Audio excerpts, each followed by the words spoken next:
नमस्कार मित्रांनो, महाराष्ट्राच्या राजकारणातून सर्वात मोठी आणि महत्त्वाची बातमी समोर येत आहे।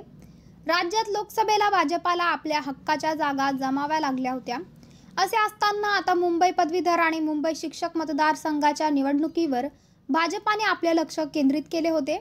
या दोन्ही जागा भाजपाला जिंकता आल्या नाहीत, यामुळे भाजपाला मोठा धक्का बसला आहे। मुंबई पदवीधर मतदारसंघातून ठाकरे गटाचे अनिल परब यांच्या विजयाने पदवीधर मतदारसंघ ठाकरे गटाने हाती राखला आहे, तर मुंबई शिक्षक मतदारसंघात ठाकरे गटाचे जगन्नाथ अभ्यंकर यांनी 83,000 मते मिळवून भाजपाला पराभूत केले आहे। यामुळे भाजपाच्या नेत्यांना धक्का बसला आहे।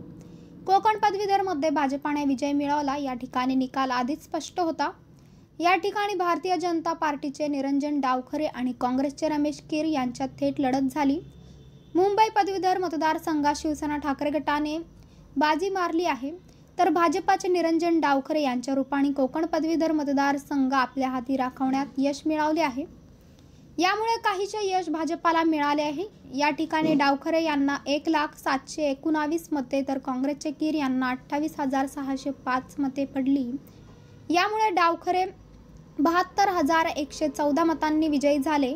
यामुळे याकडे सर्वांचे लक्ष लागून होते। नाशिकमध्ये शिक्षक मतदारसंघाच्या निवडणुकींची मतमोजणी तब्बल 24 तासापासूनच सुरू होती। पहिल्या पसंती क्रमांकाचा कोटा पूर्ण न केल्याने दुसऱ्या पसंतीच्या मतांची मतगणना सध्या सुरू आहे। या ठिकाणी नेमकं कोण विजयी होणार हे रात्री उशिरापर्यंत समजले नव्हते। या पहिल्या आणि दुसऱ्या पसंतीच्या मतमोजणीत शिवसेना शिंदे गटाचे किशोर दराडे हे आघाडीवर आहेत। यामुळे या ठिकाणी त्यांचाच विजय होणार हे नक्की आहे। याबाबत घोषणा देखील झाली आहे।